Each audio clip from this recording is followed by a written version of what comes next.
حیات بعد الممات اور جنت جہنم کے جھگڑوں سے انسانی ذہن نے اپنے آپ کو آزاد کیا، تو دوسری طرف علوم و فنون اور تفریحی مشاغل کو بڑی تقویت ملی۔ نشاط ثانیہ کا سب سے زیادہ اثر یورپین ادب کے افق پر انسان دوست ادیبوں کے ظہور سے محسوس ہوا۔ ان ادیبوں نے مذہبی سے زیادہ انسانی اقدار کو سراہا، آزاد قومی وطنیت کی آواز بلند کی اور آسمان کی بجائے دھرتی کے گیت گائے۔ اس دور میں نہ صرف یہ کہ کلاسیکل نمونوں پر اہم ادبی تصانیف وجود میں آئیں، بلکہ شاعری، ڈرامہ اور رومان نگاری کو نئے راستے پر نکالا گیا۔ اس کے لیے نئے اسالیب و سور پیدا کیے گئے۔ 1454 میں کانسٹینٹین پول یا قسطنطنیہ سے مسلمان حملہ آوروں کے خوف سے بھاگنے والے کلاسیکی علماء نے یورپ کی تاریکی میں اپنے علم و فن کے نئے چراغ جلائے، جہاں سے انسانی تاریخ کے نئے باب شروع ہوئے۔ اگر اٹلی میں اس کا اثر حسی لذت پرستی کی شکل میں رونما ہوا، تو جرمنی میں ذہنی انقلابات کے ساتھ یہ سامنے آیا۔ لیکن انگلستان میں اس تحریک کو خاص ماحول نصیب ہوا، کیونکہ وہاں نشاط ثانیہ کے ساتھ مذہبی اصلاح کا بھی زمانہ شروع ہو چکا تھا۔ انگریزی رینیسنس جو ہے کے حصہ میں وہ تمام انقلابات آئے جن سے یورپ میں ایک نئے دور کا آغاز ہو چکا تھا۔ اس تحریک سے لوگوں کے ذہن و خیال کو آزادی اور وسعت ملی اور علم و حکمت کے نئے تجربوں کی بنا پر قدیم خیالات فرسودہ قرار دیے گئے۔ اس کے ساتھ ہی ہیئت دانوں اور بحری سیاحوں کی دریافت بھی اپنا اثر دکھاتی رہیں۔ ان خصوصیات کے باوجود انگریزی نشاط ثانیہ یورپ کی تحریک سے چند باتوں میں ممتاز ہے۔ اول یہ کہ وہاں انسان دوست ادب اٹلی اور فرانس کی طرح جلد وجود میں نہ آ سکا۔ انگریزی زبان ابھی اس لائق نہ ہو سکی تھی کہ اس سے افادی ادب بینیفیشل لٹریچر کا کام لیا جاتا۔ یہی وجہ ہے کہ بیکن اور تھامس مور نے اپنی بیشتر تصانیف لاطینی زبان میں یادگار چھوڑی۔ دوسری خصوصیت یہ کہ انگلستان میں فرانس اور اٹلی کی طرح مجسمہ سازی اور سنگ تراشی کی کوئی روایت نہیں تھی، اور پھر کٹر قدامت پرست ریجر فنڈامنٹلسٹ جو مذہبی قائدوں نے بھی جمالیاتی تصورات کو فروغ پانے کا موقع نہیں دیا، وہ سب سے بڑی آڑ رہے۔ ان اسباب کی بنا پر انگریزی ادب فرانس اور اٹلی کے برخلاف دور گزشتہ کی ہی یادگار رہا، جس میں ترجموں اور تالیفوں کا بڑا حصہ تھا۔ لیکن قومیت اور وطنیت کے نئے تصورات سے انگلستان میں بھی دوسرے ممالک کے ساتھ مقابلہ کا جذبہ پیدا ہوا، اور اس طرح وہاں بھی اٹلی اور فرانس پر سبقت لے جانے کی باقاعدہ کوشش ہونے لگی۔ انگلش رینیسنس میں انسان دوستوں اور معلموں کو خاص اہمیت حاصل ہے۔ انگریز طلباء یونانی زبان اور ادب سیکھنے کے لیے جب اٹلی گئے تو انہیں متعدد نادر نسخے ملے جن سے نئے علوم کی اشاعت میں بڑی مدد ملی۔ تھامس مور کی یوٹوپیا انگریزی نشاط ثانیہ کا حرف اول ہے۔ یہاں قدامت اور رجت کے برخلاف تجدید اور اصلاح کی مؤثر تلقین ہے۔ اس شاہکار کا نمونہ افلاطون کی ریاست پالیٹکس ہے، جس میں ایک اعلیٰ اور مثالی ریاست کے خواب دیکھے گئے ہیں۔ تھامس مور نے اپنی کتاب میں قدامت کی دھجیاں اڑا دی ہیں اور قدیم علماء کا تمسخر بھی کیا ہے۔ اس کے نزدیک یونانی ادب اور فلسفہ لاطینی ادب اور فلسفہ سے بدرجہ بہتر ہے، اور افلاطون تمام یونانی اور لاطینی فلسفہ کا قائد ہے۔ تھامس مور نے یوٹوپیا میں غازیانہ اور سپاہیانہ نظام زندگی کی سخت مذمت کی، اس لیے کہ اس کے نزدیک عسکری فتوحات اور شاہانہ امارت انسانی ترقی اور تہذیب کے لیے سخت مضر ہیں، اور سماج میں اپنی طرز کی اشتراکی حکومت قائم کر کے محدود چند لوگوں کے ہاتھ سے دولت چھین لینا چاہتا ہے۔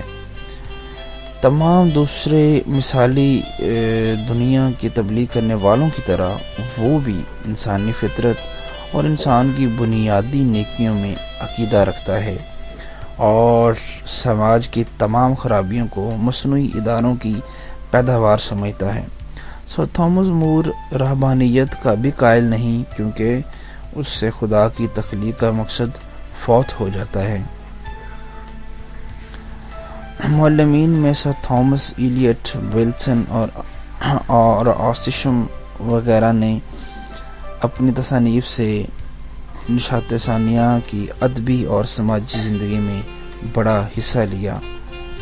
اس دور میں مذہبی اختلافات کی بنا پر نزاعی اور مناظراتی ادب کا عظیم ذخیرہ جمع ہو گیا، لیکن مذہبی اصلاح کے سلسلے میں 1535 میں انجیل کا ترجمہ عوام تک نئے مذہب کو پھیلانے میں بہت کارآمد ثابت ہوا۔ انگلش رینیسنس کو ادبی اعتبار سے 3 ادوار میں تقسیم کیا گیا ہے۔ پہلا دور ہے 1530 to 1577، 1530 سے 1577 تک کا۔